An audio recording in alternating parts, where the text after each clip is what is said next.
Shalom saudaraku yang dikasihi oleh Tuhan Yesus Kristus. Mari kita siapkan hati kita untuk masuk dalam doa syukur hari ini. Mari kita siapkan hati kita sungguh-sungguh saat ini saudaraku. Ini adalah saat yang terindah di mana kita akan masuk di dalam hadirat Tuhan. Kita mau menyembah Bapa di dalam kekudusannya. Tanggalkanlah setiap beban, setiap persoalan, tantangan dan masalah, dan arahkanlah hatimu kepada Tuhan. Haleluya. Saat di hadirat-Mu, saat di hadirat-Mu, saat yang terindah, saat yang terindah. haleluya. Saat menyembah Bapa Dalam kekudusan, dalam kekudusan. amin, haleluya. Katakan sekali lagi, saat di hadirat-Mu, Saat di hadirat-Mu, saat yang terindah. saat yang terindah. Katakan, saat ku angkat tangan, Saat ku angkat tangan menyembah Yesus. menyembah Yesus. Mari katakan kepada Roh Kudus, pimpinku. Roh Kudus pimpin Saat ku menyembah, saat ku menyembah. urapi hamba-Mu Urapi hamba-Mu Tuhan di hadirat-Mu. di hadirat-Mu. Mari katakan sekali lagi, saat di hadirat-Mu, Saat di hadirat-Mu, amin. Saat terindah, saat yang terindah. kami mau mengangkat tangan di hadapan-Mu ya Allah. Saat ku angkat tangan menyembah Yesus. Roh Kudus pimpinku. Roh Kudus pimpinku. Haleluya. Saat ku menyembah. Urapi hamba-Mu, Urapi hamba-Mu Tuhan katakan di hadirat-Mu. di hadirat-Mu. Katakan sekali lagi, Roh Kudus pimpinku. Roh Kudus pimpin. Yes Lord. Saat ku menyembah, Saat ku menyembah. urapi hamba-Mu. Urapi Haleluya. hamba-Mu Tuhan di hadirat-Mu. Ya Roh Kudus, pimpin kami menyembah. Roh Kudus pimpinku saat ku Menyembah, urapi haleluya. hamba-Mu Tuhan di hadirat-Mu. Urapilah kami ya Bapa di sorga. Urapi Haleluya. hamba-Mu Tuhan di hadirat-Mu. Di hadirat-Mu, Di hadirat-Mu. oh di hadirat-Mu. Di hadirat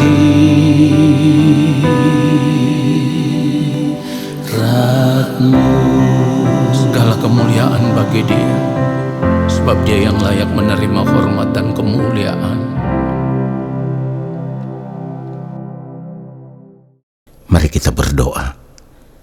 Bapa yang Maha Kudus, Allah yang Maha Mulia, kami ada di hadapan Bapa.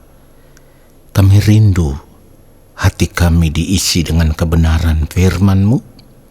Oleh karenanya, berbicaralah bagi kami mau menanti-nantikan firman-Mu. Dan kami percaya firman-Mu itulah yang akan memberkati setiap kami. Di dalam nama Tuhan Yesus Kristus, kami berdoa dan kami siapkan hati untuk menerima kebenaran firman Tuhan saat ini. Amin.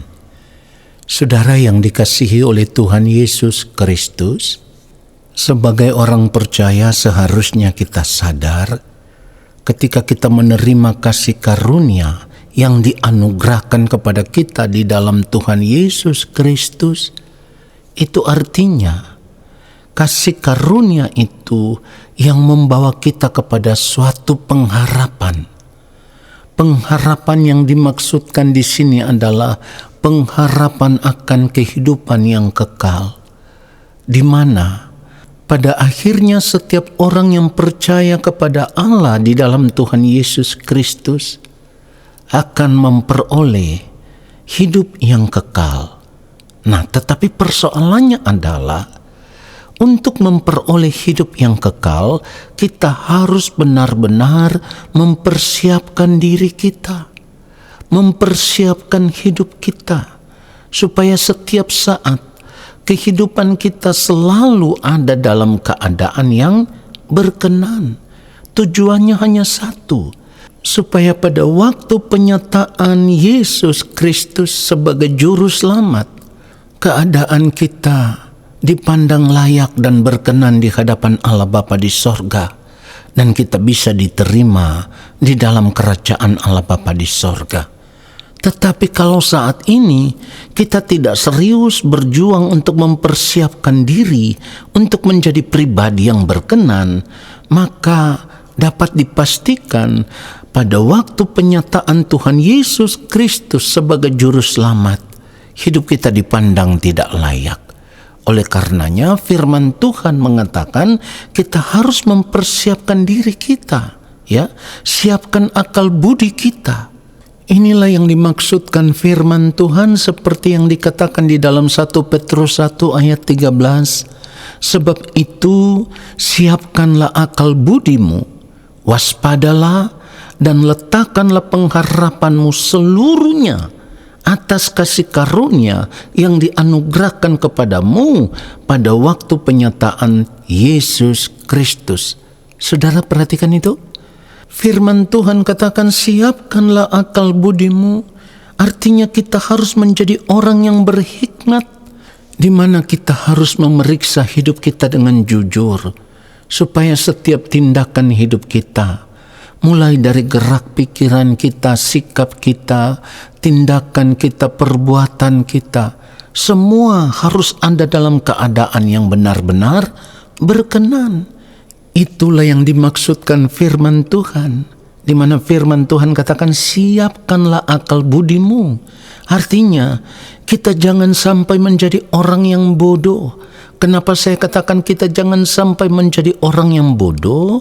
Karena kalau kita sudah tahu kita memiliki pengharapan di dalam Tuhan Yesus Kristus, pengharapan yang kita terima atas kasih karunia yang dianugerahkan Allah kepada kita, lalu kita tidak sungguh-sungguh mau berjuang untuk menjaga kasih karunia yang Allah berikan, yang Allah anugerahkan kepada kita itu, maka disitulah kita melakukan kesalahan yang sama dengan kita telah menjadi orang yang bodoh, menyia-nyiakan kasih karunia, anugerah keselamatan yang begitu besar hanya demi menikmati kesenangan hidup yang sementara yang dunia tawarkan kepada kita saat ini. Saudaraku, mari kita sadar akan hal ini. Bahkan kalau kita membaca seterusnya di dalam 1 Petrus 1 ayat 14 dikatakan, hiduplah sebagai anak-anak yang taat dan jangan turuti hawa nafsu yang menguasai kamu pada waktu kebodohanmu. Perhatikan itu saudaraku.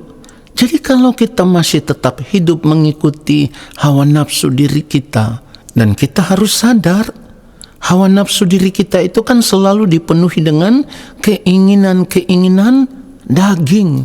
Lalu kita hidup dalam daging, kita melakukan segala sesuatu menuruti keinginan-keinginan daging yang ada di dalam diri kita, yang merangsang kita untuk hidup menikmati dunia ini. Bukankah itu suatu kebodohan? Kenapa saya katakan bukankah itu suatu kebodohan? Karena begini, firman Tuhan dengan tegas berkata, sebab keinginan daging adalah perseteruan terhadap Allah. Jadi kalau kita masih hidup mengikuti keinginan-keinginan diri kita yang dipenuhi dengan keinginan daging, itu artinya kita menempatkan diri kita sebagai musuh Allah. Atau dengan kata lain, kita hidup dalam perseteruan dengan Allah. Apakah orang yang hidup dalam perseteruan dengan Allah di ujung kehidupannya nanti, di balik kematian nanti, di kekekalan nanti, apakah dia akan diterima di dalam kerajaan sorga? Itu tidak mungkin, saudaraku. Sebab semua musuh Allah akan dilemparkan dari hadapan Allah ke dalam lautan api yang menyala-nyala, yaitu ke dalam api dan belerang yang tidak akan pernah padam sampai selama-lamanya. Dan kita harus sadar betapa menderitanya orang-orang yang terpisah dari Allah, yang ditolak oleh Allah dan harus terbuang ke dalam api dan belerang sampai selama-lamanya. Penderitaannya itu tidak akan pernah berakhir. Saudaraku, sebagai orang percaya, kalau kita sudah tahu akan hal ini, lalu kita tidak waspada, kita tidak mempersiapkan diri kita masih tetap hidup di dalam daging, kita masih tetap hidup menuruti keinginan-keinginan diri kita. Itu yang saya maksudkan tadi. Kita melakukan suatu kebodohan. Ingat, firman Tuhan berkata, dan pergunakanlah waktu yang ada, karena hari-hari ini adalah jahat. Jadi kalau kita tidak mempergunakan waktu hidup yang Tuhan berikan kepada kita saat ini untuk mempersiapkan diri, untuk berubah, untuk bertobat, itu artinya kita sedang menyia-nyiakan kasih karunia yang dianugerahkan kepada kita di dalam Tuhan Yesus Kristus. Itu artinya kita sedang menyia-nyiakan keselamatan yang kita terima di dalam Tuhan Yesus Kristus. Kasih karunia itu harus kita jaga, saudaraku. Oleh karenanya seringkali saya katakan, kasih karunia itu adalah tanggung jawab yang diberikan kepada kita, tetapi tanggung jawab ini bukan untuk kepentingan orang lain. Tanggung jawab yang diberikan kepada kita itu untuk kepentingan diri kita sendiri, untuk masa depan kehidupan kita di kekekalan.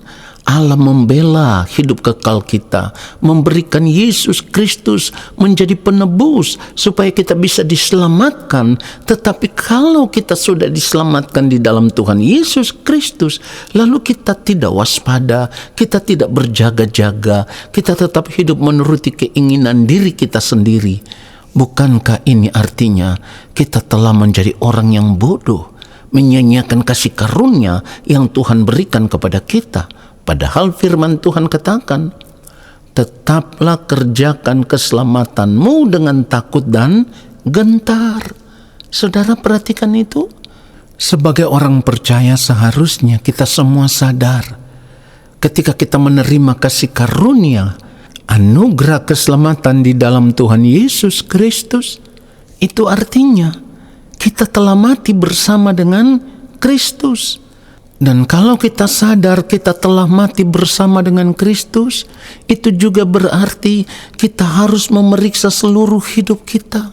Seharusnya orang yang telah mati tidak punya keinginan apapun terhadap dunia ini. Ingat itu?